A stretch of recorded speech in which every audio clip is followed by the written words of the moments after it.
সকালে উঠে দেখি আমার কপালে সিঁদুর নেই। হয়তো ঘুমের মধ্যে মুছে গেছে। ড্রেসিং টেবিলে বসে সিঁদুর লাগাচ্ছি।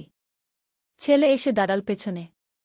বলল, মা, এই সিঁদুর কেন পরো? আমি বললাম, তোর বাবার জন্য। সে হাসল। বলল, বাবা তো আর নেই। এখন কার জন্য? আমি চুপ রইলাম। সে আমার কাঁধে হাত রেখে বলল, মা, আমি কি তোমার কপাল থেকে এই সিঁদুর মুছে দিতে পারি?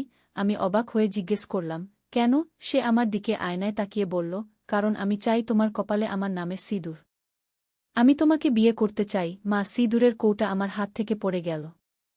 এই গল্পটি সম্পূর্ণ শুনলে আপনাদের পানি অটোমেটিক বের হয়ে যাবে, সো যত দ্রুত সম্ভব হাতের কাছে টিস্যু নিয়ে বসে পড়ো। বিছানার চাদর যেন নষ্ট না হয় সেটা সম্পূর্ণ খেয়াল রাখার অনুরোধ জানিয়ে গল্পটি এখন শুরু করব। তার আগে সর্বশেষ অনুরোধ, দয়া করে এমন পানি বের করার গল্প নিয়মিত শুনতে আমাদের চ্যানেলটি সকলেই সাবস্ক্রাইব করুন। ধন্যবাদ।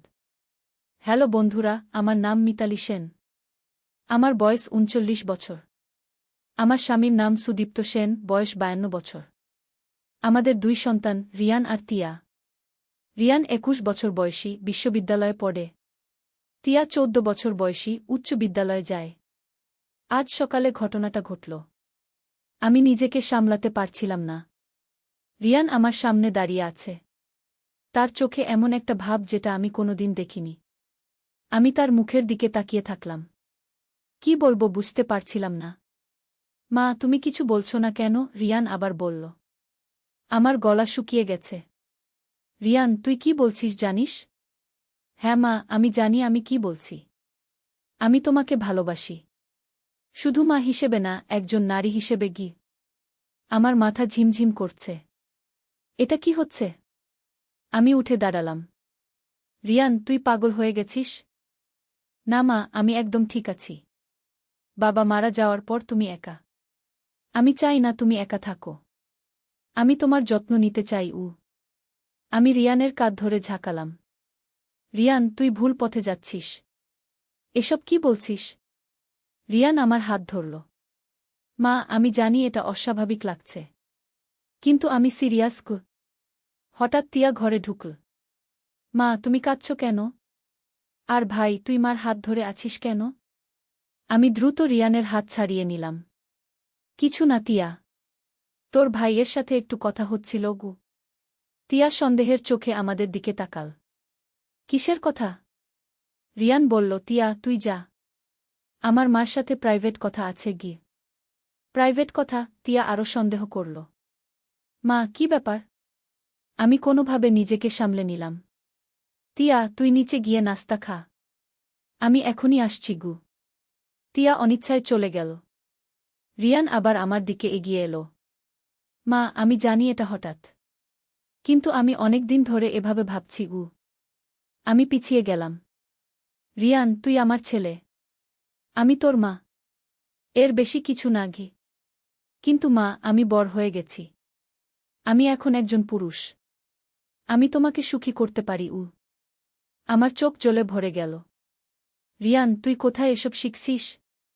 কে তোকে এসব বলেছে? রিয়ান চুপ রইল। তারপর বলল, কেউ বলেনি মা। এটা আমার নিজের অনুভূতি। আমি রিয়ানের কপালে হাত রাখলাম। বাবা, তোর জ্বর আছে নাকি? তুই কি অসুস্থ? রিয়ান আমার হাত সরিয়ে দিল। মা, আমি অসুস্থ না। আমি একদম সুস্থ। আমি গভীর শ্বাস নিলাম। রিয়ান, তুই ভুল ভাবছিস। মা ছেলের সম্পর্ক এভাবে হয় না। তুই কোনো মেয়ের সাথে প্রেম কর, বিয়ে কর, সংসার কর। কিন্তু মা, আমি অন্য কোনো মেয়েকে পছন্দ করি না। আমি শুধু তোমাকেই পছন্দ করি। আমি রিয়ানের 2 হাত ধরলাম। রিয়ান, শোন। তুই আমার সোনার ছেলে।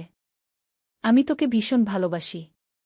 কিন্তু মায়ের ভালোবাসা আর স্ত্রীর ভালোবাসা এক না। তুই কনফিউজড হয়ে গেছিস। রিয়ান মাথা নাড়ল। না মা, আমি কনফিউজড না। আমি জানি আমি কি চাই। হঠাৎ বাইরে থেকে দরজার ঘণ্টি বাজল। আমি রিয়ানকে ছেড়ে দিয়ে জানালা দিয়ে দেখলাম। আমার শাশুড়ি এসেছেন।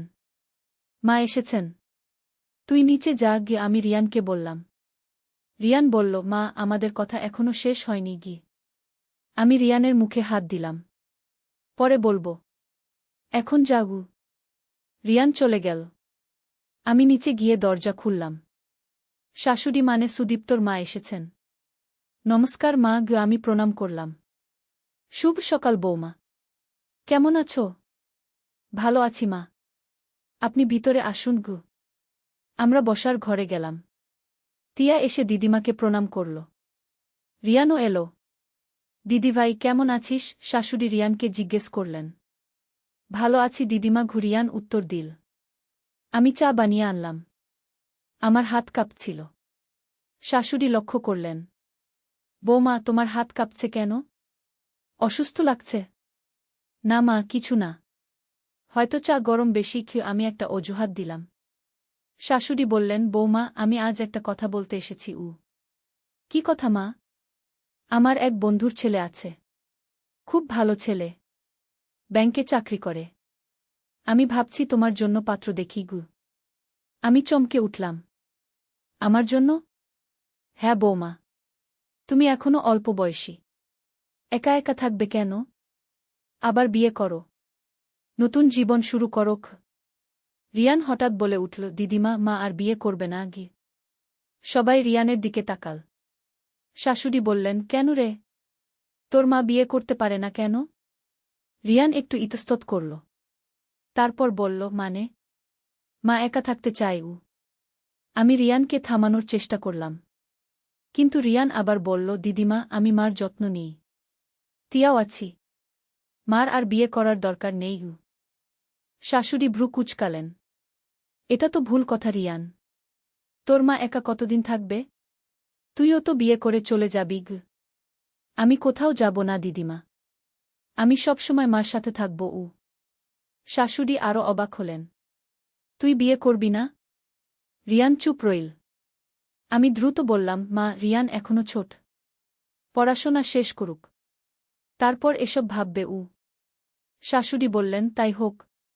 কিন্তু বৌমা তুমি ভেবো আমার কথাটা গি। আমি মাথা নাড়লাম। হ্যাঁ মা, ভাবব। শাশুড়ি চলে যাওয়ার পর রিয়ান আমার কাছে এলো। তিয়া তার রুমে চলে গিয়েছে। মা, তুমি কি সত্যিই আবার বিয়ে করার কথা ভাবছ? আমি রিয়ানের দিকে তাকালাম। রিয়ান, আমি কি করব সেটা আমার সিদ্ধান্ত। কিন্তু মা, তুমি যদি অন্য কাউকে বিয়ে করো তাহলে আমার কি হবে? তোর কি হবে মানে? তুই তো আমার ছেলেই থাকবি গি। রিয়ান মাথা নাড়ল। না মা, সেটা আলাদা। আমি চাই তুমি শুধু আমার হয়ে থাকো গু। আমি গভীর শ্বাস নিলাম। রিয়ান, তোর এই ভাবনা ভুল। তুই একজন সাইকোলজিস্টের কাছে যাগ।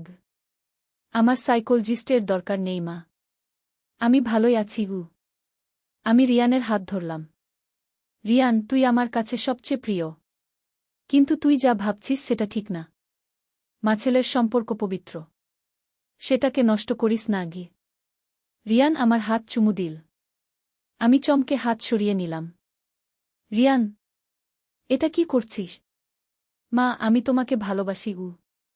আমার চোখ জ্বলে ভরে গেল। রিয়ান, তুই আমার হার্ট ব্রেক করে দিচ্ছিস। কোথায় ভুল হলো আমার? রিয়ান আমার কাছে এসে আমাকে জড়িয়ে ধরল। আমি তাকে ধাক্কা দিয়ে সরিয়ে দিলাম। রিয়ান, তুই আমাকে ছুঁজো না এভাবে গু। কেন মা? আমি তোর ছেলে।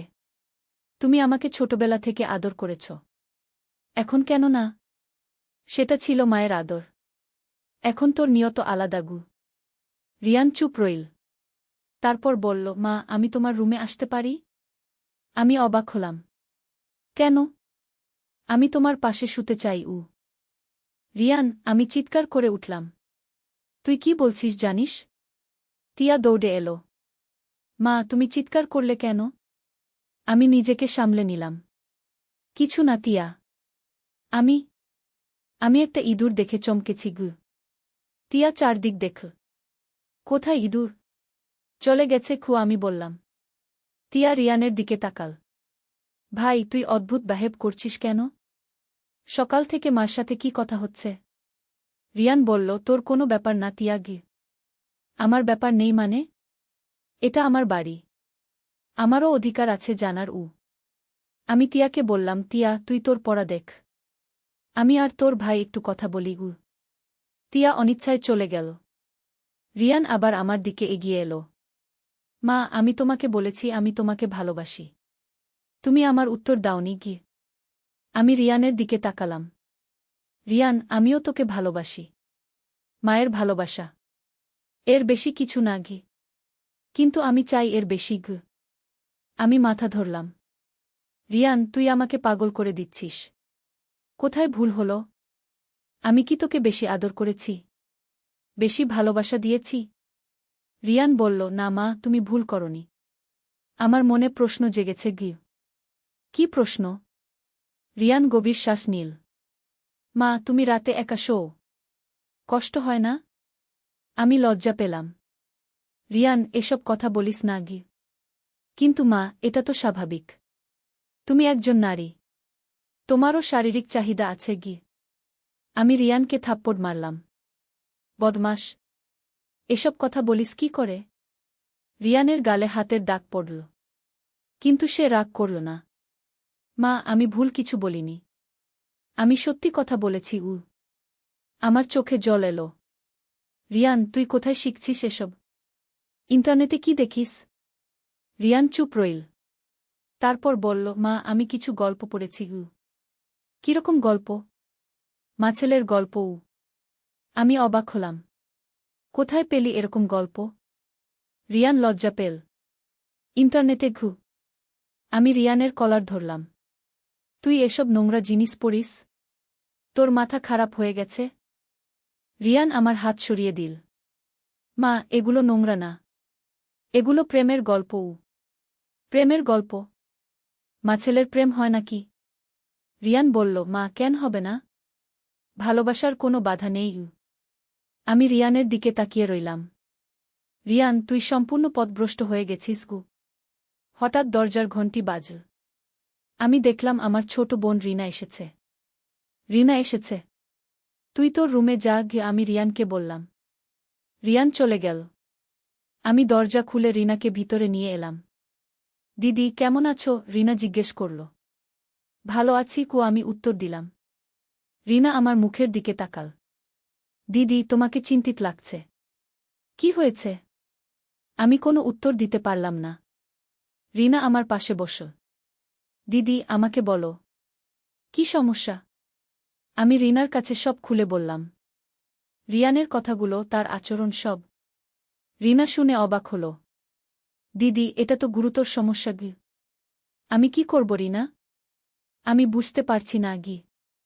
রিনা বলল, দিদি, রিয়ানকে একজন সাইকোলজিস্টের কাছে নিয়ে যেতে হবে গু। কিন্তু সে যেতে চায় না গু। তাহলে জোর করে নিয়ে যেতে হবে গু। আমি মাথা নাড়লাম। কিভাবে? সে তো আর ছোট বাচ্চা নেই।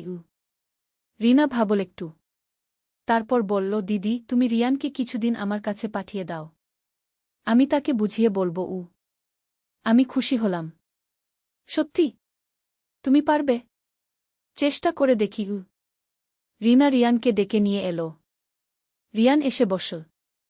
রিয়ান, কেমন আছিস? রিনা জিজ্ঞেস করল। ভালো আছি খু, রিয়ান উত্তর দিল।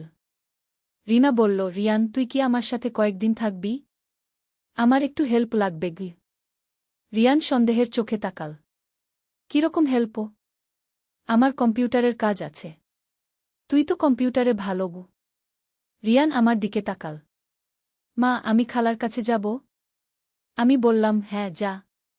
খালার হেল্প কর। রিয়ান রাজি হল না। না মা, আমি তোমাকে একা রেখে যেতে পারব না গি। রিনা বলল, রিয়ান, শুধু 3 দিনের জন্য। তোর মা একা থাকতে পারবে গি? রিয়ান আবার আমার দিকে তাকাল। মা, তুমি কি আমাকে দূরে পাঠাতে চাও? আমি বুঝতে পারলাম রিয়ান সন্দেহ করছে। না রিয়ান, তুই খালার হেল্প করে আয়। আমি ভালোই থাকব গু। রিয়ান ভাবল কিছুক্ষণ। তারপর বলল, ঠিক আছে। কিন্তু 3 দিনের বেশি না গি। রিনা খুশি হল। ঠিক আছে রিয়ান। আমি আজ সন্ধ্যায় তোকে নিয়ে যাব গু। রিয়ান নিজের রুমে চলে গেল। আমি রিনাকে ধন্যবাদ দিলাম। রিনা চলে যাওয়ার পর আমি একা বসে ভাবতে লাগলাম। রিয়ানের আচরণ দিন দিন খারাপ হচ্ছে। আমি কোথায় ভুল করেছি? সন্ধ্যায় রিনা এসে রিয়ানকে নিয়ে গেল। রিয়ান যাওয়ার সময় আমাকে জড়িয়ে ধরল।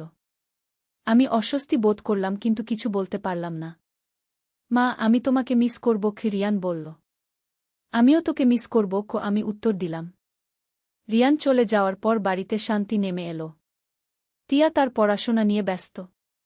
আমি একটু স্বস্তি পেলাম। রাতে খাওয়ার সময় তিয়া জিজ্ঞেস করল, মা, ভাইজের কি হয়েছে? সে অদ্ভুত বাহেব করছিল। আমি বললাম, তিয়া, তোর ভাই বড় হয়ে যাচ্ছে। বয়সের সাথে সাথে মানুষের আচরণ পরিবর্তন হয় গিয়ে। তিয়া মাথা নাড়ল। কিন্তু মা, আজ সকালে তুমি আর ভাই যে কথা বলছিলে সেটা অদ্ভুত লাগছিল গু। আমি চমকে উঠলাম। কিরকম অদ্ভুত? মানে, ভাই তোমার খুব কাছে দাঁড়িয়েছিল। আর তোমাকে দেখে মনে হচ্ছিল তুমি ভয় পেয়েছ। আমি তিয়াকে আশ্বস্ত করার চেষ্টা করলাম। তিয়া, তুই ভুল বুঝেছিস। আমি ভয় পাইনি গু। তিয়া সন্দেহের চোখে আমার দিকে তাকাল, কিন্তু আর কিছু বলল না। রাতে শোয়ার সময় আমার খুব অস্বস্তি লাগছিল। রিয়ানের কথাগুলো মাথায় ঘুরছিল। সে বলেছিল সে আমার রুমে আসতে চায়, আমার পাশে শুতে চায়। এসব ভেবে আমার গা ঘিন ঘিন করছিল। রিয়ান যে গল্পগুলোর কথা বলেছিল সেগুলো কিরকম গল্প? মাছেলের মধ্যে এরকম সম্পর্কের গল্প? এসব কি জিনিস? আমি ভাবতে লাগলাম, রিয়ান কখন থেকে এভাবে ভাবা শুরু করেছে। তার বাবা অনিন্দ মারা যাওয়ার পর আমি একা হয়ে গেছি। রিয়ান হয়তো ভেবেছে সে আমার যত্ন নেবে, কিন্তু সেটা এভাবে। পরের দিন সকালে উঠে দেখি তিয়া স্কুলে যাওয়ার জন্য তৈরি হচ্ছে। মা, আজ আমি বন্ধুদের সাথে পার্কে যাব। দেরি করে আসব, তিয়া বলল। ঠিক আছে, সাবধানে যাবি। তিয়া চলে যাওয়ার পর আমি একা। ফোনে রিনাকে কল করলাম। রিনা, রিয়ান কেমন আছে? রিনা বলল, দিদি, রিয়ানের সাথে আমি কথা বলেছি। সে খুব জেদি। সে তার মতামত পরিবর্তন করতে চায় না গি। আমার মন খারাপ হয়ে গেল। তাহলে কি করব? দিদি, আমি একটা সাইকোলজিস্টের সাথে যোগাযোগ করেছি। তিনি বলেছেন রিয়ানকে কাউন্সেলিং করাতে হবে গে। কিন্তু রিয়ান তো রাজি হবে না গে। রিনা বলল, দিদি, আমি রিয়ানকে বলেছি যে একটা কলেজের অ্যাডমিশন গাইডেন্সের জন্য কাউন্সেলরের কাছে যেতে হবে। সে রাজি হয়েছে গু। আমি খুশি হলাম। সত্যি? তুমি বুদ্ধি করেছ। হ্যাঁ দিদি। আমি আশা করি এতে কিছু উপকার হবে গু। দুপুরে হঠাৎ রিয়ান ফোন করল। মা, তুমি কেমন আছো? রিয়ান জিজ্ঞেস করল। ভালো আছি। তুই কেমন আছিস? আমি ভালো নেই মা। তোমাকে ছাড়া থাকতে পারছি না গি। আমার বুক ধড়ফড় করতে লাগল। রিয়ান, এরকম বলিস না। তুই খালার কাজ শেষ করে আয়। মা, আমি আজ রাতেই চলে আসতে চাই। না রিয়ান, তুই খালার হেল্প কর। 3 দিন তো একটা কথা দিয়েছিস। রিয়ান চুপ রইল কিছুক্ষণ। তারপর বলল, মা, তুমি কি আমাকে দূরে রাখতে চাও? না রিয়ান, তুই ভুল ভাবছিস গু। তাহলে আমি আজ রাতেই আসছি গু। রিয়ান, তুই খালার সাথে কথা বল। আমি পরে তোকে ফোন করব গু। আমি ফোন কেটে দিলাম। তারপর রিনাকে ফোন করলাম। রিনা, রিয়ান বাড়ি আসতে চাইছে গু। রিনা বলল, দিদি, আমি রিয়ানকে বুঝিয়েছি, কিন্তু সে খুবই জেদি। আজ বিকেলে আমি তাকে কাউন্সেলর এর কাছে নিয়ে যাব গু। বিকেলে রিনা আবার ফোন করল। দিদি, আমি রিয়ানকে কাউন্সেলর এর কাছে নিয়ে গেছি। কি হলো? কাউন্সেলর রিয়ানের সাথে 1 ঘন্টা কথা বলেছেন। তিনি বলেছেন রিয়ানের মধ্যে একটা জটিল সমস্যা আছে গি। আমার মন আরও খারাপ হয়ে গেল। কিরকম সমস্যা? তিনি বলেছেন এটাকে অয়েডিপাস কমপ্লেক্স বলে। যখন একটা ছেলে তার মায়ের প্রতি রোমান্টিক ফিলিংস ডেভেলপ করে কি। আমি অবাক হলাম। এরকম সমস্যা আছে নাকি? হ্যাঁ দিদি। এটা সাইকোলজিক্যাল প্রবলেম। থেরাপির মাধ্যমে এটা ঠিক করা যায়। রিয়ান কি থেরাপি নিতে রাজি হবে? রিনা বলল, কাউন্সেলর রিয়ানকে অনেক বুঝিয়েছেন।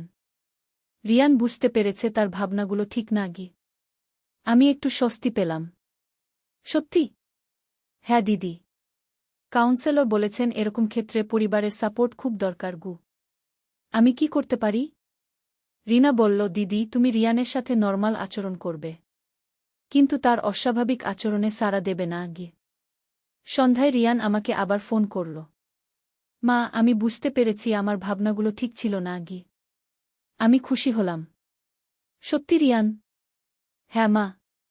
কাউন্সেলর আঙ্কেল আমাকে অনেক কিছু বুঝিয়েছেন। আমি ভুল করেছি। আমার চোখে জল এলো। রিয়ান, তুই আমার ভালো ছেলে। তুই শুধু কনফিউজড হয়ে গিয়েছিলি। মা, আমি তোমার কাছে ক্ষমা চাই। আমি তোমাকে কষ্ট দিয়েছি। তুই আমার সোনার ছেলে রিয়ান। আমি তোকে মাফ করে দিলাম। রিয়ান কাঁদতে লাগল। মা, আমি আর কখনো এভাবে ভাবব না। আমি জানি রিয়ান, তুই ঠিক হয়ে যাবি। পরের দিন রিয়ান বাড়ি ফিরে এলো। সে আমার কাছে এসে মাথা নিচু করে দাঁড়াল।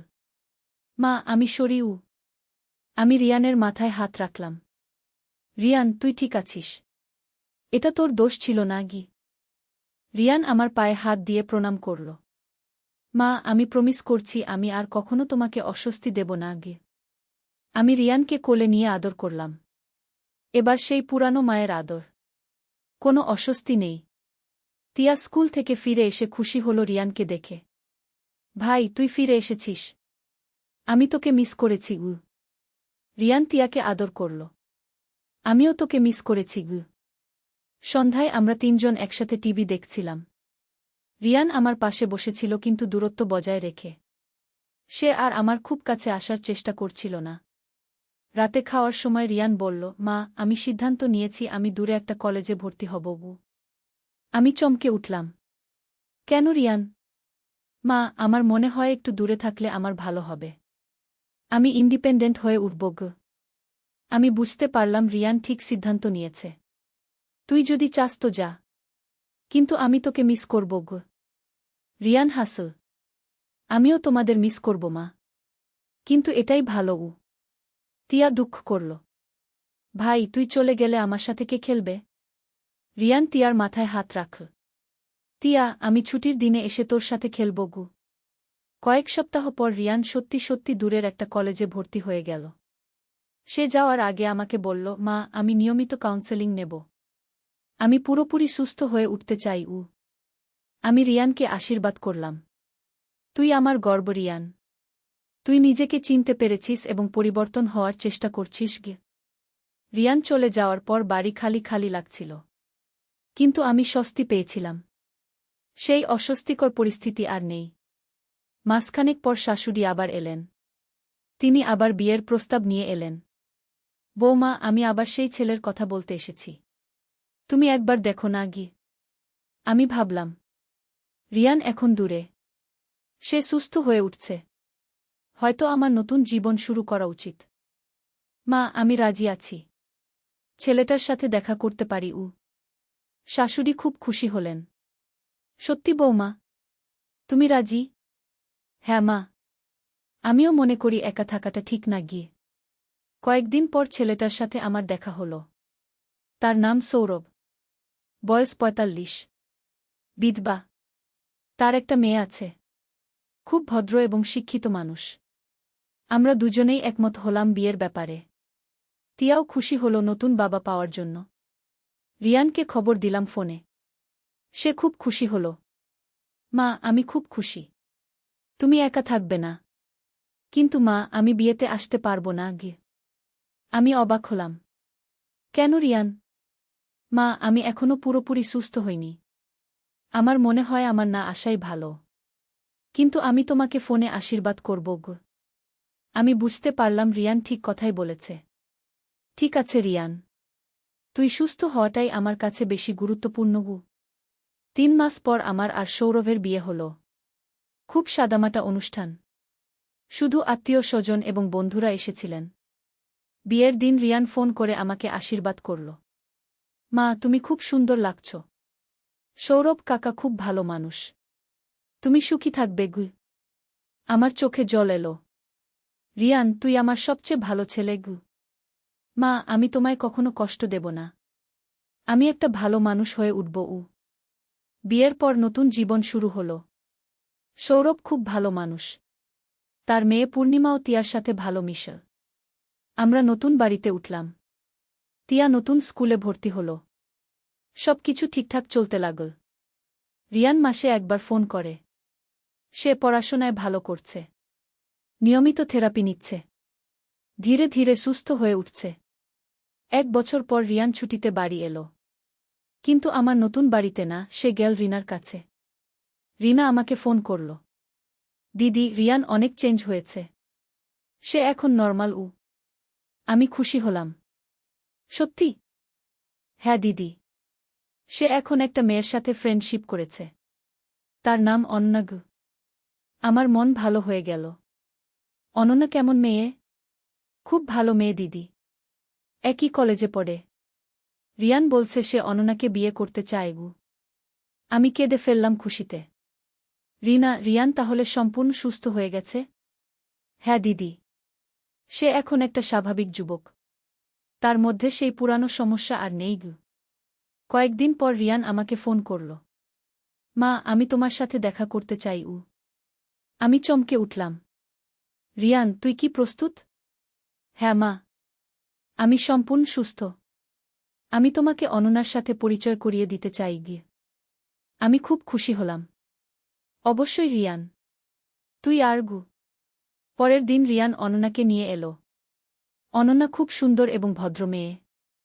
সে আমাকে মা বলে ডাকল। রিয়ান আমার কাছে এসে প্রণাম করল। তার চোখে সেই পুরানো অস্বাভাবিক ভাব আর নেই। সে এখন একটা নরমাল ছেলে। মা, আমি অনন্যাকে বিয়ে করতে চাই। তুমি আমাদের আশীর্বাদ করবে? আমি রিয়ান আর অনন্যা দুজনকে আশীর্বাদ করলাম। তোরা খুব সুখী হবি। সৌরভ রিয়ানকে পছন্দ করল। তিয়া তার বড় ভাইকে দেখে খুব খুশি হল। ভাই, তুই একদম চেঞ্জ হয়ে গেছিস। এখন তোকে ভালো লাগছে, তিয়া বলল। রিয়ান হাসল। তিয়া, আমি ভুল পথে গিয়েছিলাম। এখন আমি ঠিক পথে ফিরে এসেছি। 6 মাস পর রিয়ান আর অনন্যার বিয়ে হল। আমি খুব খুশি ছিলাম। রিয়ান সম্পূর্ণ সুস্থ হয়ে একটা সুন্দর জীবন শুরু করেছে। বিয়ের দিন রিয়ান আমার কাছে এসে বলল, মা, আমি তোমার কাছে মাফ চাই। আমি তোমাকে কষ্ট দিয়েছি। আমি রিয়ানের মাথায় হাত রেখে বললাম, রিয়ান, তুই আমার গর্ব। তুই নিজেকে সামলে নিয়েছিস। এটাই আমার কাছে সবচেয়ে বড় পুরস্কার। রিয়ান কেঁদে ফেল। মা, আমি তোমাকে সবসময় মা হিসেবেই ভালোবাসব। আর কখনো ভুল করব না। আমি রিয়ানকে আলিঙ্গন করলাম। এবার সেই স্বাভাবিক মাছেলের আলিঙ্গন। এভাবে আমার পরিবারের একটা কঠিন সময় কেটে গেল। রিয়ান সুস্থ হয়ে গেল। আমি নতুন জীবন পেলাম। তিয়াও খুশি। আজ 2 বছর পর রিয়ান আর অনন্যার একটা ছেলে হয়েছে। আমি দাদিমা হয়েছি। রিয়ান একটা ভালো বাবা এবং স্বামী। সেই দিনের কথা ভেবে আমার এখনও ভয় লাগে। যদি রিনা সাহায্য না করত, যদি কাউন্সেলিং না হতো, তাহলে কি হতো? কিন্তু শেষ পর্যন্ত সব ঠিক হয়ে গেছে। রিয়ান বুঝতে পেরেছিল তার ভুল। সে নিজেকে ঠিক করেছে। আমি বুঝলাম যে কখনো কখনো পরিবারে কঠিন সময় আসে। কিন্তু ভালোবাসা আর ধৈর্য দিয়ে সব সমস্যার সমাধান হয়। আজ আমি সৌরভের সাথে সুখী। তিয়া বড় হয়ে একটা ভালো মেয়ে হয়েছে। রিয়ান সুস্থ এবং সুখী। আর আমার একটা নাতি আছে। এই নূরের আলো। একটি ইসলামিক গল্প। প্রথম অধ্যায়, হারিয়ে যাওয়া পথ। মদিনার উপকণ্ঠে একটি ছোট গ্রাম ছিল। সেই গ্রামে বাস করত আহমেদ নামের এক যুবক। বয়স মাত্র 25 বছর, কিন্তু তার হৃদয়ে ছিল অসীম অশান্তি। বাবা মা দুজনেই ছিলেন অত্যন্ত ধর্মপ্রাণ মানুষ। প্রতিদিন ফজরের নামাজের আগে উঠে তারা কুরআন তিলাওয়াত করতেন। কিন্তু আহমেদের মন কেমন জানি ভিন্ন দিকে ঝুঁকেছিল। আহমেদ ছিল অত্যন্ত মেধাবী। তার পড়াশোনায় কোনো অভাব ছিল না। কিন্তু যত দিন যেতে লাগল, ততই সে ইসলামের শিক্ষা থেকে দূরে সরে যেতে লাগল। বন্ধুদের প্রভাবে সে এমন সব কাজে জড়িয়ে পড়ল যা একজন মুসলিমের জন্য উচিত নয়। নামাজ ছেড়ে দিল, কুরআন পড়া বন্ধ করল। এমনকি মিথ্যা কথা বলা আর ছোটখাটো অন্যায় কাজগুলোকে সে স্বাভাবিক বলে মনে করতে লাগল। একদিন সকালবেলা আহমেদের মা জায়নাব তাকে ডেকে বললেন, বাবা আহমেদ, আজ জুমার নামাজে যাবে তো? আহমেদ বিরক্ত হয়ে বলল, আম্মা, এসব পুরনো রীতিনীতি নিয়ে থাকবেন কেন? আমার অনেক কাজ আছে। জায়নাব বেগমের চোখে পানি এসে গেল। তিনি মনে মনে দোয়া করলেন, আল্লাহ, আমার ছেলেকে সঠিক পথ দেখান। আহমেদ বাড়ি থেকে বের হয়ে গেল। তার গন্তব্য ছিল বাজার, যেখানে সে তার বন্ধুদের সাথে আড্ডা দিত। কিন্তু রাস্তায় যেতে যেতে হঠাৎ তার পা পিছলে গেল। প্রচণ্ড ব্যথা পেলছে। পা মচকে গেছে। হাঁটতে পারছে না। এমন সময় একজন বয়স্ক লোক এসে তাকে সাহায্য করলেন। তিনি আহমেদকে কাঁধে ভর দিয়ে কাছের একটি মসজিদে নিয়ে গেলেন। সেই বয়স্ক ব্যক্তির নাম ছিল উস্তাদ ইব্রাহিম। তিনি ছিলেন মসজিদের ইমাম। উস্তাদ ইব্রাহিম আহমেদের পায়ে ব্যান্ডেজ বেঁধে দিলেন এবং কিছু ঔষধ দিলেন। তারপর বললেন, বেটা, তুমি কোথায় যাচ্ছিলে এত তাড়াতাড়ি? আহমেদ কিছুটা লজ্জিত হয়ে বলল, কোনো জরুরি কাজ ছিল। উস্তাদ ইব্রাহিম হাসলেন। তিনি বুঝতে পেরেছিলেন যে এই যুবকটি কোনো সমস্যার মধ্যে আছে। তিনি বললেন, বেটা, কিছু মনে করবে না, তুমি কি নামাজ পড়? আহমেদ চুপ করে রইল। উস্তাদ ইব্রাহিম আবার বললেন, আমি তোমাকে কিছু বলতে চাই না। শুধু জানতে চাই, তুমি কি সুখী? এই প্রশ্নটি আহমেদের মনে গভীর রেখাপাত করল। সে ভাবতে লাগল, সে কি সত্যিই সুখী? তার মনে এত অশান্তি কেন? কেন সে সব সময় খিটখিটে মেজাজে থাকে? উস্তাদ ইব্রাহিম বললেন, তুমি একটু বিশ্রাম নাও। জুহরের নামাজ পর্যন্ত এখানেই থাকব। আহমেদ মসজিদের কার্পেটে শুয়ে রইল। হঠাৎ তার কানে ভেসে এল আজানের সুমধুর আওয়াজ। আল্লাহু আকবার, আল্লাহু আকবার গু। এই আজান শুনে আহমেদের মনে একটি অদ্ভুত অনুভূতি হল। সে মনে করতে পারল না কতদিন পর এই আজান শুনেছে এত মনোযোগ দিয়ে। মুজাজ্জিনের কণ্ঠে যেন একটি মাধুর্য ছিল যা তার হৃদয় ছুঁয়ে গেল। নামাজের সময় উস্তাদ ইব্রাহিম আহমেদকে বললেন, তুমি চাইলে নামাজ পড়তে পার, না চাইলে এখানে বসে থাকগু। আহমেদ ভাবল একটু। অনেক দিন পর তার নামাজ পড়তে ইচ্ছে হল। সে উজু করে নামাজে দাঁড়াল। কিন্তু নামাজ পড়তে গিয়ে দেখল যে সে অনেক কিছুই ভুলে গেছে। সূরা ফাতিহার পর কোনো সূরা পড়বে তা মনে করতে পারছে না। উস্তাদ ইব্রাহিম তার পাশে দাঁড়িয়ে ধীরে ধীরে তাকে সাহায্য করলেন। নামাজ শেষে আহমেদের চোখে পানি এসে গেল। কেন যেন তার মনে হল যে অনেক দিন পর সে একটু শান্তি পেয়েছে। দ্বিতীয় অধ্যায়, প্রথম পাঠ। নামাজের পর উস্তাদ ইব্রাহিম আহমেদকে বসতে বললেন। তিনি নিজে একটি কাপ চা নিয়ে এলেন। বেটা, তিনি বললেন, আমি তোমাকে একটি গল্প বলি গি। আহমেদ মনোযোগ দিয়ে শুনতে লাগল। উস্তাদ ইব্রাহিম বললেন, অনেক বছর আগে আমি তোমার মতোই ছিলাম। আমার বয়স যখন তোমার বয়সের মতো, তখন আমিও ভাবতাম যে ধর্মকর্ম করে কি লাভ। আমি ভাবতাম জীবনটা উপভোগ করতে হবে। কিন্তু এক রাতে আমার জীবনে একটি ঘটনা ঘটল। কি ঘটনা? আহমেদ জিজ্ঞেস করল। আমি তখন একটি ব্যবসা করতাম। খুব ভালো চলছিল ব্যবসা। কিন্তু ব্যবসায় আমি সবসময় সততা মানতাম না। ক্রেতাদের সাথে মাঝে মাঝে ধোঁকা দিতাম। একদিন আমি একটি বৃদ্ধ মহিলার কাছে নকল জিনিস বিক্রি করলাম। উস্তাদ ইব্রাহিম একটু থামলেন, তারপর আবার বললেন, সেই রাতে আমার একটি স্বপ্ন হল। স্বপ্নে দেখলাম আমি কিয়ামতের দিনে দাঁড়িয়ে আছি। সেই বৃদ্ধ মহিলা আমার সামনে দাঁড়িয়ে। তার হাতে সেই নকল জিনিস। তিনি আল্লাহর কাছে আমার বিরুদ্ধে অভিযোগ করছেন। আহমেদ গভীর মনোযোগ দিয়ে শুনছিল। স্বপ্ন থেকে জেগে আমার ঘাম হয়ে গেল। আমি বুঝলাম যে আমি ভুল পথে আছি। পরের দিনই আমি সেই মহিলার কাছে গিয়ে সত্য বলে তার টাকা ফেরত দিলাম।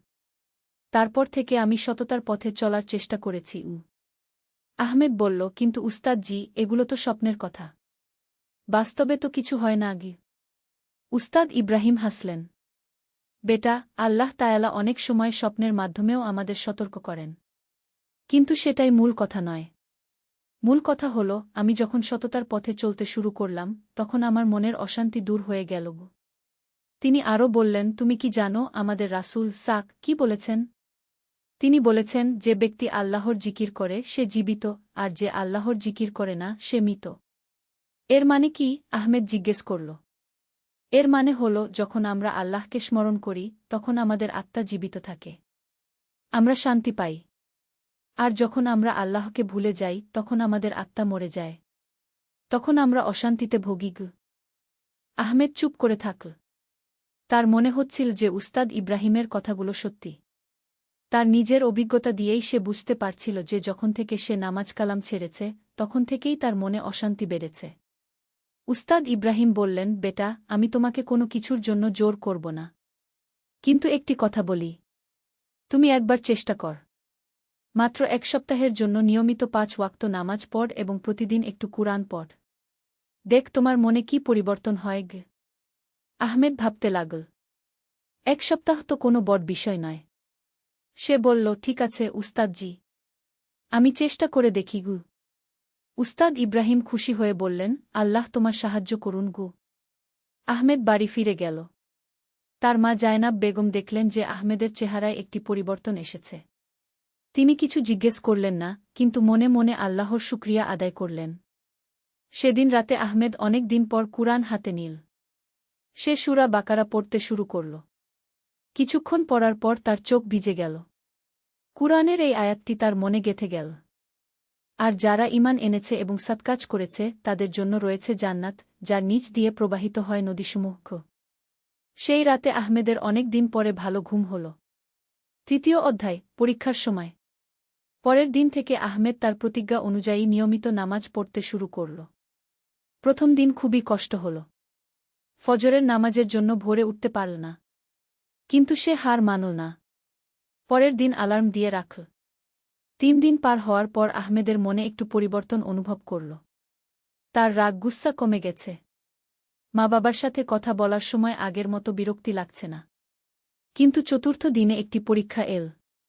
আহমেদের বন্ধু রফিক এসে বলল, আরে আহমেদ, কি হয়েছে তোর? কয়েকদিন ধরে আমাদের সাথে আড্ডা দিতে আসছিস না। চল আজ একটা ভালো জায়গায় যাই। রফিক তাকে এমন এক জায়গায় যেতে বলল যেখানে গেলে নামাজ পড়া সম্ভব হবে না। আহমেদ দ্বিধায় পড়ে গেল। একদিকে বন্ধুর চাপ, অন্যদিকে উস্তাদ ইব্রাহিমের কাছে দেওয়া প্রতিজ্ঞা। আহমেদ বলল, রফিক, আজ যেতে পারব না। আমার একটা জরুরি কাজ আছে। রফিক হেসে বলল, আরে ভাই, এসব ধর্মের চক্করে পড়েছিস নাকি? এসব কিছুই না। জীবন একটাই, উপভোগ করগু। আহমেদের মনে খুব দ্বন্দ্ব হল। কিন্তু সে মনে মনে দোয়া করল এবং দৃঢ়ভাবে বলল, না ভাই, আজ যাব না। রফিক রেগে গিয়ে চলে গেল। সেদিন আহমেদ জুহরের নামাজ পড়তে গেল উস্তাদ ইব্রাহিমের মসজিদে। নামাজের পর উস্তাদ জি তাকে দেখে খুশি হলেন। কেমন লাগছে? উস্তাদ ইব্রাহিম জিজ্ঞেস করলেন। ভালো লাগছে, আহমেদ বলল। কিন্তু একটা সমস্যা হয়েছে। আমার বন্ধুরা আমার উপর রেগে গেছে। উস্তাদ ইব্রাহিম বললেন, বেটা, এটা একটা পরীক্ষা। যখন কেউ ভালো পথে চলতে চায় তখন শয়তান তাকে বিভিন্নভাবে বাধা দেওয়ার চেষ্টা করে। কুরআনে আল্লাহ বলেছেন, আর যারা আমার পথে সংগ্রাম করে আমি অবশ্যই তাদের আমার পথসমূহের দিকে হিদায়াত দেব। নিশ্চয় আল্লাহ সৎকর্মশীলদের সাথে আছেন। তিনি আরও বললেন, সত্যিকারের বন্ধু সেই যে তোমাকে ভালো কাজে উৎসাহ দেয়া। আর যে তোমাকে খারাপ কাজে টানে সে আসলে তোমার শত্রু, বন্ধু নয়। আহমেদ বুঝতে পারল যে উস্তাদ জির কথা সত্যি। তার তথাকথিত বন্ধুরা তাকে কখনো ভালো কিছুর জন্য উৎসাহ দেয়নি। উস্তাদ ইব্রাহিম বললেন, তুমি চাইলে এই মসজিদের কিছু যুবকের সাথে পরিচিত হতে পার। তারাও তোমার মতোই। তারা ভালো পথে চলার চেষ্টা করছে। সেদিন আহমেদের পরিচয় হল ইউসুফ, ইব্রাহিম এবং সালিমের সাথে। তারা সবাই ভালো ছেলে। তাদের সাথে কথা বলে আহমেদের খুব ভালো লাগল। ইউসুফ বলল, আমিও তোমার মতোই ছিলাম।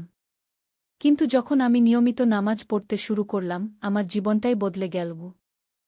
সালিম বলল, আমি এখন প্রতিদিন সকালে কুরআন পড়ি। এতে আমার মন খুব শান্ত থাকে। এভাবে আহমেদের নতুন কিছু ভালো বন্ধু হল। চতুর্থ অধ্যায়, দোয়ার শক্তি। 1 সপ্তাহ পূর্ণ হওয়ার পর আহমেদ উস্তাদ ইব্রাহিমের কাছে গেল। তার চেহারায় একটি নূর দেখা যাচ্ছিল। কেমন লাগল? উস্তাদ জি জিজ্ঞেস করলেন। আহমেদ বলল, উস্তাদ জি, আমি নিজেই বুঝতে পারছি না। 1 সপ্তাহেই আমার কত পরিবর্তন হয়েছে। আমার মনে এত শান্তি যে বলে শেষ করতে পারব না। উস্তাদ ইব্রাহিম বললেন, এটাই হল ইসলামের শক্তি। আল্লাহ বলেছেন, যারা ঈমান এনেছে এবং আল্লাহর জিকিরে যাদের অন্তর প্রশান্তি লাভ করে। জেনে রাখ, আল্লাহর জিকিরেই অন্তরসমূহ প্রশান্তি লাভ করে। আহমেদ বলল, উস্তাদ জি, আমি এখন সব সময় এভাবে চলতে চাই। কিন্তু ভয় হয় যে কোনো দিন আবার পিছলে যাই। উস্তাদ ইব্রাহিম বললেন, এই ভয়টাই তোমাকে সঠিক পথে রাখবে। এজন্য তোমাকে প্রতিদিন দোয়া করতে হবে। আল্লাহর কাছে সাহায্য চাইতে হবে। তিনি আহমেদকে কিছু দোয়া শেখালেন। রাব্বানা লা তুই কুলুবানা বাদা ইয়ো হাদাইতানা ওয়াহাব লানা মিল্লাদুনকা রাহমা ইন্নাকা আন্তাল ওয়াহাব। অর্থ, হে আমাদের প্রভু, আমাদের হিদায়াত দেওয়ার পর আমাদের অন্তরসমূহকে বক্র করে দিও না এবং আমাদেরকে তোমার পক্ষ থেকে রহমত দান কর। নিশ্চয় তুমি মহাদাতা। আহমেদ এই দোয়াটি মুখস্থ করে নিল। কয়েকদিন পর আহমেদের জীবনে একটি বড় পরীক্ষা এল। তার চাকরির ইন্টারভিউ ছিল। এই চাকরিটি পেলে তার জীবনে অনেক স্বাচ্ছন্দ্য আসবে। কিন্তু ইন্টারভিউর দিন জুমার দিন। জুমার নামাজের ঠিক সময়ে ইন্টারভিউ। আহমেদ ভাবতে লাগল কি করবে। একদিকে চাকরির প্রয়োজন, অন্যদিকে জুমার নামাজ। সে উস্তাদ ইব্রাহিমের কাছে গেল। উস্তাদ জি বললেন, বেটা, কুরআনে আল্লাহ স্পষ্ট বলেছেন, হে ঈমানদারগণ, জুমার দিনে যখন নামাজের জন্য আহ্বান করা হয় তখন তোমরা আল্লাহর জিকিরের দিকে ছুটে যাও এবং ক্রয়বিক্রয় ছেড়ে দাও। এটাই তোমাদের জন্য উত্তম যদি তোমরা জানতে। কিন্তু উস্তাদ জি, চাকরি না পেলে কি করব? আহমেদ চিন্তিত হয়ে বলল। উস্তাদ ইব্রাহিম বললেন, বেটা, আল্লাহ বলেছেন, যে আল্লাহকে ভয় করে আল্লাহ তার জন্য উপায় বের করে দেন এবং তাকে এমন জায়গা থেকে রিজিক দেন যেখান থেকে সে কল্পনাও করতে পারে না। তুমি আল্লাহর উপর ভরসা রাখ। প্রথমে ধর্ম, তারপর দুনিয়াগু। আহমেদ সিদ্ধান্ত নিল। সে কোম্পানিতে ফোন করে বলল যে জুমার নামাজের কারণে সে একটু দেরি করে আসবে। কোম্পানির লোক বলল যে তাহলে ইন্টারভিউ পরের সপ্তাহে হবে। আহমেদ একটু দুশ্চিন্তা করল, কিন্তু জুমার নামাজে গেল। নামাজের পর সে দোয়া করল। সেদিন বিকেলে আচমকা তার ফোন এল অন্য একটি কোম্পানি থেকে। তারা তার সিভি দেখে তাকে ইন্টারভিউর জন্য ডাকছে। আর সেই চাকরির বেতন ছিল আগের চাকরির চেয়েও বেশি। আহমেদ অবাক হয়ে গেল। উস্তাদ ইব্রাহিমের কথা সত্যি হয়েছে। আল্লাহ তার জন্য আরও ভালো ব্যবস্থা করে দিয়েছেন। পঞ্চম অধ্যায়, নূরের বিস্তার। চাকরি পাওয়ার পর আহমেদের জীবন আরও সুন্দর হয়ে উঠল। কিন্তু সবচেয়ে বড় পরিবর্তন হল তার মনের মধ্যে। সে এখন অন্যদের সাহায্য করার কথা ভাবতে লাগল। একদিন সে দেখল রাস্তায় একটি ছোট ছেলে কাঁদছে। আহমেদ তার কাছে গিয়ে জিজ্ঞেস করল, কি হয়েছে বাবা? ছেলেটি বলল, আমি পথ হারিয়ে ফেলেছি। আমার মাকে খুঁজে পাচ্ছি না গি। আহমেদ তাকে কাঁধে নিয়ে পুলিশ স্টেশনে গেল। সেখান থেকে তারা ছেলেটির মা বাবার খোঁজ করল। 2 ঘণ্টা পর ছেলেটির মা এসে পৌঁছালেন। তিনি কাঁদতে কাঁদতে আহমেদকে ধন্যবাদ জানালেন। সেদিন রাতে আহমেদের মনে অপূর্ব এক আনন্দ ছিল। তার মনে হল যে আল্লাহর সন্তুষ্টি এরকমই অনুভব করায়। আহমেদ এরপর নিয়মিত দাতব্য কাজে অংশ নিতে শুরু করল। সে গরিব ছেলে মেয়েদের পড়াশোনার খরচ দিত, এতিমদের সাহায্য করত। এভাবে তার জীবনে একটি নতুন মাত্রা যোগ হল। 1 বছর পর আহমেদ দেখল যে তার পুরানো বন্ধু রফিক খুব খারাপ অবস্থায় আছে। সে নেশায় জড়িয়ে পড়েছে এবং তার স্বাস্থ্য খুব খারাপ হয়ে গেছে। আহমেদ রফিকের কাছে গেল। রফিক প্রথমে তাকে এড়িয়ে চলতে চাইল, কিন্তু আহমেদ ধৈর্য ধরে তার সাথে কথা বলল। রফিক, দেখ তোর অবস্থা কি হয়েছে। চল আমার সাথে একবার মসজিদে যা গু। রফিক বলল, আমি তো অনেক পাপ করেছি। আল্লাহ কি আমাকে ক্ষমা করবেন? আহমেদ বলল, আল্লাহ নিজেই বলেছেন, বল, হে আমার বান্দারা, যারা নিজেদের উপর জুলুম করেছ, তোমরা আল্লাহর রহমত থেকে নিরাশ হজো না। নিশ্চয় আল্লাহ সকল পাপ ক্ষমা করে দেন। তিনি ক্ষমাশীল, পরম দয়ালু। রফিক কাঁদতে শুরু করল। আহমেদ তাকে সান্ত্বনা দিল। সেদিন রফিক আহমেদের সাথে মসজিদে গেল। উস্তাদ ইব্রাহিম রফিককে দেখে খুশি হলেন। তিনি তার সাথে অনেক কথা বললেন। রফিক তওবা করল এবং নতুন জীবন শুরু করার সিদ্ধান্ত নিল। ষষ্ঠ অধ্যায়, পরিবারের আলো। আহমেদের পরিবর্তন দেখে তার বাবা মা খুব খুশি ছিলেন। তার মা জায়নাব বেগম প্রতিদিন আল্লাহর কাছে শুকরিয়া আদায় করতেন। একদিন আহমেদ বাবার কাছে বলল, আব্বা, আমি বিয়ে করতে চাই। তার বাবা হাসিম সাহেব বললেন, ভালো কথা বেটা। কোনো মেয়ে দেখেছ? আহমেদ বলল, আব্বা, আমি চাই এমন একটি মেয়েকে যে ধর্মপ্রাণ হবে। সুন্দর দেখতে হোক বা না হোক, কিন্তু তার চরিত্র যেন সুন্দর হয় গ। হাসিম সাহেব খুশি হলেন। তিনি কয়েকটি ভালো পরিবারে খোঁজখবর নিলেন। অবশেষে তাদের পাশের গ্রামে ফাতিমা নামের একটি মেয়ের কথা জানতে পারলেন। মেয়েটি খুবই ধর্মপ্রাণ এবং সুশিক্ষিত। বিয়ের প্রস্তাব পাঠানো হল। ফাতিমার বাবা মা আহমেদের খোঁজখবর নিয়ে জানতে পারলেন যে সে একজন ভালো ছেলে। তারা প্রস্তাবে রাজি হয়ে গেলেন। বিয়ের আগে আহমেদ এবং ফাতিমার একটি সভা হল যেখানে পরিবারের সবাই উপস্থিত ছিলেন। আহমেদ ফাতিমাকে বলল, আমি চাই আমাদের ঘর হবে এমন যেখানে আল্লাহর জিকির হবে, কুরআন তিলাওয়াত হবে গু। ফাতিমা বলল, এটাই আমার স্বপ্ন।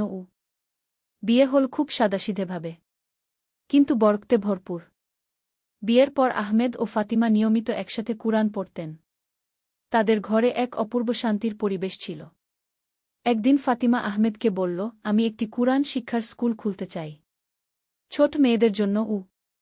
আহমেদ খুশি হয়ে বলল, চমৎকার আইডিয়া, আমি তোমাকে সব ধরনের সাহায্য করব। এভাবে তারা মিলে একটি ছোট মক্তব খুলল। সেখানে পাড়ার ছোট মেয়েরা কুরআন পড়তে শিখত। ধীরে ধীরে এই মক্তবের সুনাম ছড়িয়ে গেল। 7ম অধ্যায়, বিপদের পরীক্ষা। আহমেদের জীবন যখন খুব সুখে চলছিল, তখন আল্লাহ তায়ালা তাকে একটি কঠিন পরীক্ষায় ফেললেন। আহমেদের বাবা হাশিম সাহেব হঠাৎ খুব অসুস্থ হয়ে পড়লেন। ডাক্তার বললেন যে তার হার্টে সমস্যা হয়েছে, অপারেশন করাতে হবে। অপারেশনের খরচ ছিল অনেক। আহমেদের সব সঞ্চয় শেষ হয়ে গেল, কিন্তু তবুও টাকা কম পড়ছিল। আহমেদ চিন্তায় পড়ে গেল। এমন সময় তার অফিসের বস তাকে একটি প্রস্তাব দিল। একটি কন্ট্রাক্ট পেতে হলে কিছু ঘুষ দিতে হবে। সেই কন্ট্রাক্ট পেলে আহমেদের বিশাল কমিশন হবে। আহমেদের মনে দ্বন্দ্ব শুরু হল। একদিকে বাবার চিকিৎসার জরুরি প্রয়োজন, অন্যদিকে ঘুষ দেওয়া হারাম। সেই রাতে আহমেদ অনেক কান্নাকাটি করে আল্লাহর কাছে দোয়া করল। সে সূরা বাকারার এই আয়াতটি পড়ল, আর যে আল্লাহকে ভয় করে, আল্লাহ তার জন্য উপায় বের করে দেন। পরের দিন আহমেদ তার বসকে বলল যে সে ঘুষ দেবে না। বস রেগে গেল, কিন্তু আহমেদ তার সিদ্ধান্তে অটুট রইল। সেদিন বিকেলে একটি অলৌকিক ঘটনা ঘটল। আহমেদের চাচা, যিনি বিদেশে থাকতেন, হঠাৎ ফোন করে বললেন যে তিনি হাশিম সাহেবের চিকিৎসার সব খরচ দেবেন। আহমেদ বুঝতে পারল যে এটি আল্লাহর সাহায্য। যে আল্লাহকে ভয় করে, আল্লাহ তার জন্য অভাবনীয় উপায় বের করে দেন। হাশিম সাহেবের অপারেশন সফল হল। কয়েক মাস পর তিনি সুস্থ হয়ে উঠলেন। এই ঘটনার পর আহমেদের ঈমান আরও শক্তিশালী হল। 8ম অধ্যায়, নেতৃত্বের দায়িত্ব। কয়েক বছর পর উস্তাদ ইব্রাহিম খুব বিদ্ধ হয়ে পড়লেন। একদিন তিনি আহমেদকে ডেকে বললেন, বেটা, আমি এখন খুব দুর্বল। আমি চাই তুমি আমার কাজ এগিয়ে নিয়ে যাও। আহমেদ বলল, উস্তাদ জি, আমি তো আপনার মতো জ্ঞানী নই। উস্তাদ ইব্রাহিম বললেন, জ্ঞান অর্জন করতে হয়, কিন্তু সবচেয়ে বড় কথা হল নিয়ত। তোমার নিয়ত ভালো, আল্লাহ তোমাকে সাহায্য করবেন। তিনি আহমেদকে আরও বললেন, তুমি এই এলাকার যুবকদের সংগঠিত কর, তাদের ভালো পথে আনার চেষ্টা করব। আহমেদ এই দায়িত্ব নিল। সে ইউসুফ, সালিম এবং আরও কয়েকজন ভালো ছেলেকে নিয়ে একটি ইসলামিক যুব সংগঠন গঠন করল। তারা প্রতি সপ্তাহে একটি আলোচনা সভার আয়োজন করত। এই সভাগুলোতে তারা কুরআন হাদিসের আলোচনা করত, ইসলামের সুন্দর শিক্ষাগুলো তুলে ধরত। ধীরে ধীরে এলাকার অনেক যুবক এই সংগঠনের সাথে যুক্ত হতে লাগল। আহমেদ দেখল যে যারা এই সংগঠনের সাথে যুক্ত হচ্ছে, তাদের জীবনে ইতিবাচক পরিবর্তন আসছে। তারা খারাপ সঙ্গ ছেড়ে দিচ্ছে, নিয়মিত নামাজ পড়ছে। একদিন তাদের একটি বিশেষ অনুষ্ঠানে জেলার ম্যাজিস্ট্রেট সাহেব এলেন। তিনি তাদের কাজ দেখে খুশি হলেন। তিনি বললেন, তোমরা যে কাজ করছ, এটা সমাজের জন্য খুবই প্রয়োজনীয়। আমি তোমাদের সব ধরনের সহযোগিতা করব। এই সংগঠনের মাধ্যমে আহমেদ বুঝল যে একজন মানুষ যদি নিজেকে পরিবর্তন করে, তাহলে সে অন্যদেরও পরিবর্তনে অনুপ্রাণিত করতে পারে। 9ম অধ্যায়, পরবর্তী প্রজন্মের জন্য। আহমেদ ও ফাতিমার সংসারে একটি ছেলে সন্তানের জন্ম হল। তার নাম রাখল ইব্রাহিম, উস্তাদ ইব্রাহিমের নামে। উস্তাদ ইব্রাহিম যখন ছোট ইব্রাহিমকে কোলে নিলেন, তখন তার চোখে পানি এসে গেল। তিনি দোয়া করলেন, আল্লাহ, এই শিশুকে ভালো মানুষ বানাও, তাকে দ্বীনের খেদমতের তৌফিক দাও। আহমেদ ও ফাতিমা ঠিক করলেন যে তারা তাদের সন্তানকে ছোটবেলা থেকেই ভালো শিক্ষা দেবেন। শুধু দুনিয়াবী শিক্ষা নয়, দ্বীনি শিক্ষাও। ছোট ইব্রাহিম যখন কথা বলতে শিখল, তখন তার মা তাকে প্রথমে শেখালেন আল্লাহ শব্দটি, তারপর লা ইলাহা ইল্লাল্লাহ। আহমেদ প্রতিদিন তার ছেলেকে কুরআনের ছোট ছোট সূরা শেখাত। ছেলে যখন একটু বড় হল, তখন তাকে নামাজ পড়তে শেখাল। একদিন 5 বছরের ইব্রাহিম তার বাবাকে বলল, আব্বা, আমি আল্লাহকে ভালোবাসি। আহমেদের চোখে পানি এসে গেল। তিনি বুঝতে পারলেন যে আল্লাহ তার পরিবারকে কত বরকত দিয়েছেন। ইব্রাহিম বড় হতে লাগল। সে ছিল খুবই মেধাবী এবং ভদ্র। স্কুলের সবাই তাকে পছন্দ করত। কিন্তু সবচেয়ে ভালো কথা হল, সে ছিল খুবই ধর্মপ্রাণ। 10 বছর বয়সে ইব্রাহিম পূর্ণ কুরআন শরীফ পড়ে শেষ করল। পাড়ার সবাই তার আমিন অনুষ্ঠানে এল। উস্তাদ ইব্রাহিম, যিনি তখন অনেক বৃদ্ধ, তিনিও এলেন। তিনি ছোট ইব্রাহিমের জন্য দোয়া করলেন। দশম অধ্যায় জীবনের পরিণতি। বছর চলে গেল। আহমেদ এখন মধ্যবয়স্ক। তার ছেলে ইব্রাহিম এখন বিশ্ববিদ্যালয়ে পড়ে। সে ইসলামিক স্টাডিজে অনার্স করছে। তার স্বপ্ন হল একজন আলেম হওয়া। আহমেদের যুব সংগঠন এখন অনেক বড় হয়েছে। তারা এখন পুরো জেলায় কাজ করে। অনেক যুবক তাদের সংগঠনের মাধ্যমে সঠিক পথে এসেছে। ফাতিমার মক্তব্য এখন একটি বড় ইসলামিক স্কুলে রূপ নিয়েছে। সেখানে শত শত মেয়ে পড়াশোনা করে। শুধু ধর্মীয় শিক্ষা নয়, আধুনিক শিক্ষাও দেওয়া হয়। একদিন উস্তাদ ইব্রাহিম আহমেদকে ডেকে বললেন, বেটা, আমি এখন খুব দুর্বল।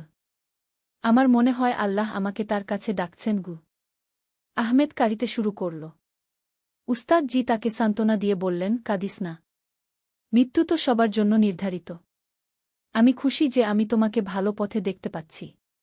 তুমি আমার কাজ এগিয়ে নিয়ে যাচ্ছ। তিনি আরও বললেন, তুমি জানো, যখন আমি প্রথম তোমাকে দেখেছিলাম তখনই আমার মনে হয়েছিল যে তুমি কিছু একটা করবে। আল্লাহ তোমাকে ব্যবহার করবেন গ। কয়েকদিন পর উস্তাদ ইব্রাহিম ইন্তেকাল করলেন। তার জানাজায় হাজার হাজার মানুষ এসেছিল। সবাই তার জন্য দোয়া করল। আহমেদ উস্তাদ জির কবরের পাশে দাঁড়িয়ে প্রতিজ্ঞা করল, উস্তাদ জি, আমি আপনার কাজ এগিয়ে নিয়ে যাব। যতদিন বেঁচে থাকব মানুষকে আল্লাহর পথে ডাকব। একাদশ অধ্যায় নূরের বিস্তার। আহমেদ এখন তার এলাকার একজন সম্মানিত ব্যক্তি। সবাই তাকে আহমেদ ভাই বলে ডাকে। কেউ কোনো সমস্যায় পড়লে তার কাছে আসে। তিনি সবাইকে ইসলামের আলোকে সমাধান দেওয়ার চেষ্টা করেন। একদিন একটি পরিবারের মধ্যে ঝগড়া হয়েছিল। স্বামী স্ত্রীর মধ্যে মনোমালিন্য। তারা আহমেদের কাছে এল সমাধানের জন্য। আহমেদ তাদের দুজনকেই আলাদা আলাদা করে কথা বলল। তারপর তাদের একসাথে বসিয়ে কুরআনের এই আয়াত শোনাল, তোমাদের স্ত্রীদের সাথে সৎভাবে জীবনযাপন কর। যদি তোমরা তাদের অপছন্দ কর, তবে হতে পারে তোমরা এমন কিছু অপছন্দ করছ যাতে আল্লাহ অনেক কল্যাণ রেখেছেন গু। আর স্ত্রীকে বল, সৎকর্মশীল স্ত্রীরা হয় অনুগত এবং তারা লুকিয়ে রাখে যা আল্লাহ হেফাজত করতে বলেছেন গু। তিনি তাদের বোঝালেন যে দাম্পত্য জীবনে ধৈর্য এবং ক্ষমার গুরুত্ব কত বেশি। একে অপরের ভালো দিকগুলো দেখতে হবে। সেই স্বামী স্ত্রী আহমেদের কথায় প্রভাবিত হয়ে একে অপরের কাছে ক্ষমা চাইল। তাদের সংসারে আবার শান্তি ফিরে এল। এরকম অনেক পরিবারের মধ্যে আহমেদ শান্তি ফিরিয়ে আনলেন। তার সবচেয়ে বড় অস্ত্র ছিল কুরআন হাদিসের শিক্ষা। দ্বাদশ অধ্যায় পরবর্তী প্রজন্মের দায়িত্ব। আহমেদের ছেলে ইব্রাহিম এখন একজন যোগ্য আলেম হয়েছেন। তিনি তার বাবার পদাঙ্ক অনুসরণ করে মানুষকে ইসলামের দিকে ডাকার কাজ শুরু করেছেন। একদিন আহমেদ তার ছেলেকে বললেন, বেটা, মনে আছে যেদিন তোমার নানা উস্তাদ ইব্রাহিম আমার জীবন পরিবর্তন করে দিয়েছিলেন? আজ তুমিও সেই একই কাজ করছ। ইব্রাহিম বললেন, আব্বা, আল্লাহর কাছে শুকরিয়া যে তিনি আমাদের এই তৌফিক দিয়েছেন গু। আহমেদ তার ছেলের দিকে তাকিয়ে দেখলেন। তার চোখে সেই একই নূর যা একদিন তিনি উস্তাদ ইব্রাহিমের চোখে দেখেছিলেন। বেটা, আহমেদ বললেন, মনে রাখবে, আমাদের দায়িত্ব শুধু কথা বলা নয়। আমাদের আমল দিয়েও মানুষকে প্রভাবিত করতে হবে। রাসূল সাক বলেছেন, তোমরা আমার উম্মতের মধ্যে সেই ব্যক্তি যে মানুষকে কল্যাণের দিকে ডাকবে।